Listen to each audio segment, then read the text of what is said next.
Hello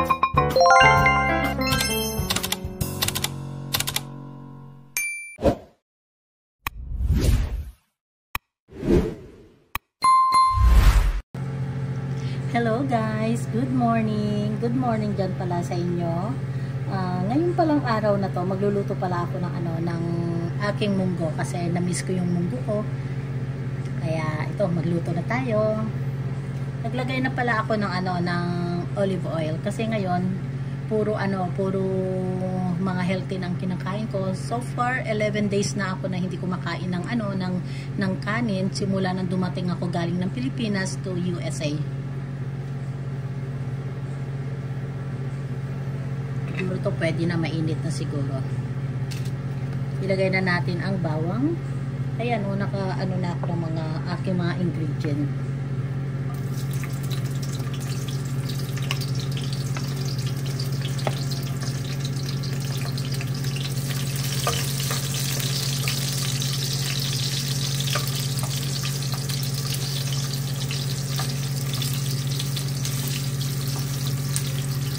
I-continue ko guys ang pagkain ko ng mga healthy. Hindi na muna ako kumakain ng mga rice, mga sweet, kung ano-ano mga pampataas ng mga cholesterol. Hindi muna ako umaano ng ganyan. Tapos kung eto nga katulad ngayon, nagluluto ako ng munggo, naglagay ako ng baboy, pero tinanggal ko yung taba, kundi laman lang.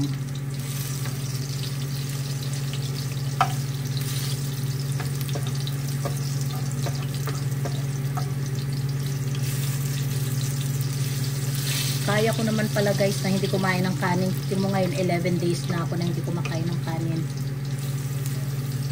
Ngayon naman isunod natin ang sibuyas.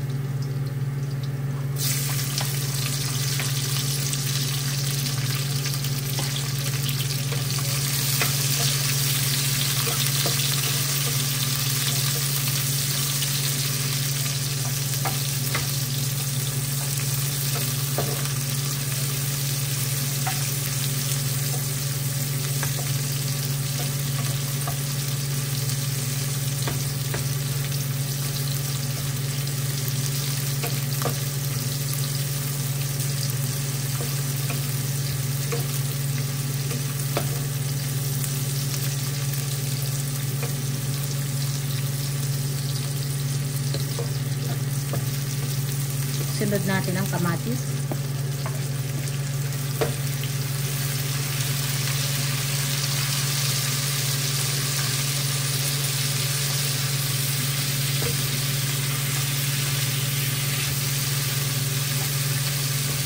Alam nyo guys, ibang klase ako pag nagluto ako ng mga aking favorite na munggo. Nilalagyan ko ng mga gulay. Kasi yung iba, diba pag nagluluto, walang mga gulay. Ako naman iba, simula nung natuto ako magluto ng munggo, simula nung dumating ako sa US, talagang ganito ako magluto ng gulay. Merong ang nilalagay kong gulay ko ay may talong ako, meron akong okra, meron akong ampalaya, tapos meron akong spinach. Bali, 4 na gulay ang ilalagay ko sa aking munggo. Kasi ito lang kasi ang kakainin ko dahil hindi nga ako kumakain ng kanin.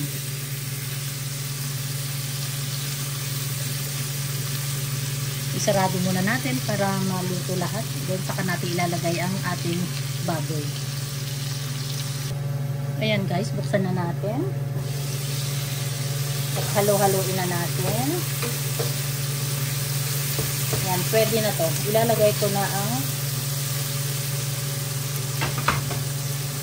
ito nga pala guys, na inano ko pala ito sa niluto ko muna sa air fryer ko para matanggal talaga yung mga yung mga oil. Ay, lagay na natin. Dapat lalagyan ko pa sana ito ng hipon kaso hindi na ako nakabili ng hipon, nalimutan ko. Naalala ko lang ngayon nung ako'y magluluto na ng aking munggo. Pero okay lang naman kasi masarap din naman kasi ito.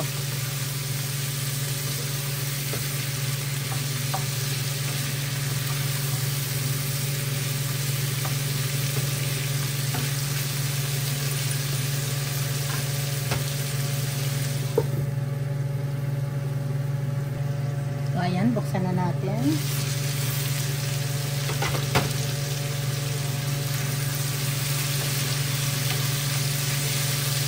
Lagyan lang natin ng konting asin.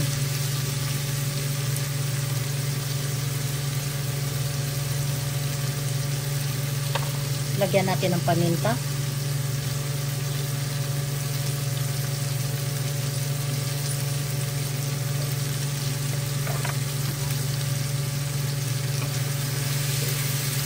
Haluin na natin.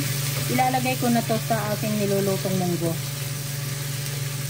Ililipat ko na to. Pwede na to.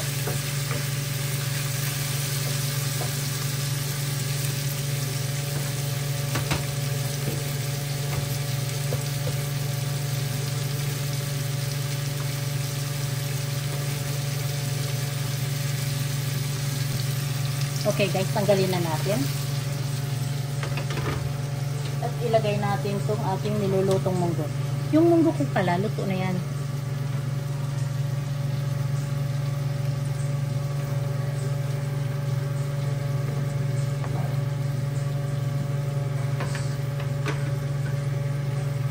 Ilagay natin yung ating nilutong mga ingredients.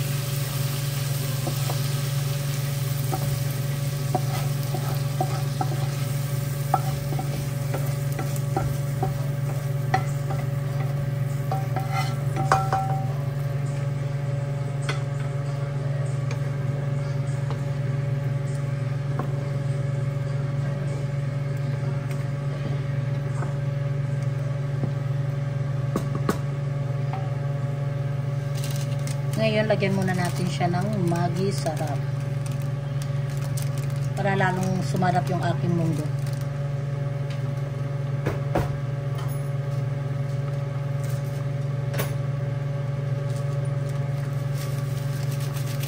Lagyan lang natin ng kalahati kasi ayoko kasi gaano itong ginagamit eh. Kaya kalahati lang siya.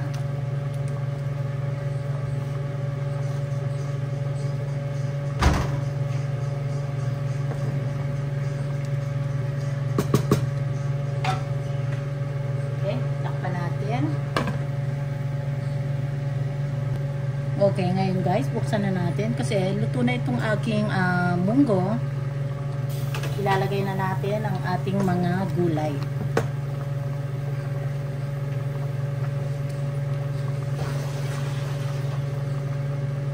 Unahin natin ang talong.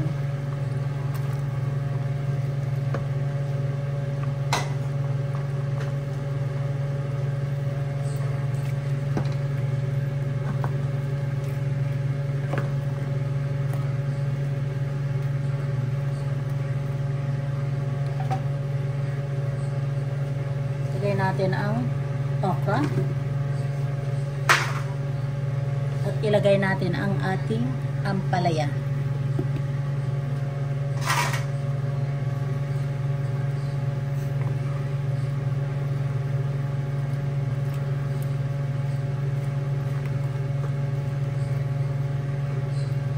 Takpan muna natin para maluto lahat. Then, saka natin ilalagay ang ating spinach. Ayan guys, buksan na natin kasi kumukulo na siya.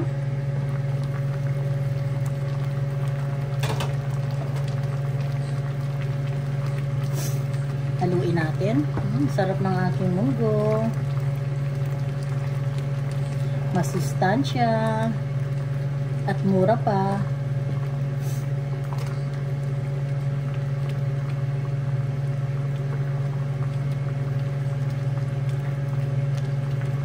Tutuin ko lang ng konti pa yung aking mga gulay.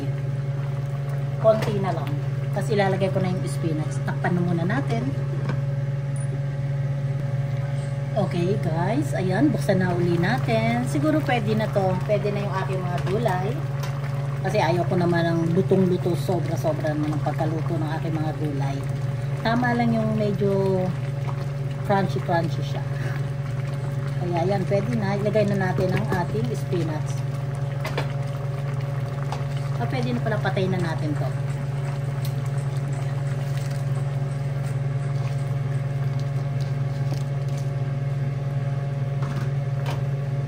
Kasi itong ating spinach, maluluto na to sa mainit.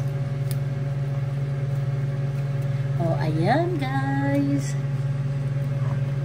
Thank you sa mga panonood ninyo sa Mami Dory Vlog. Maraming salamat po. At saka sa aking mga silent viewers, maraming salamat sa inyong lahat. Sa aking mga all subscriber, thank you very much. For the bottom of my heart, thank you very much. And thank you sa aking mga team Golden Heart, team Stardom Pastilan, at ang aking mga members sa Team Kaposas. I love you guys and thank you very much. Ayan, tapos na yung ating nilulutong munggo ala Dory. Thank you guys. Thank you.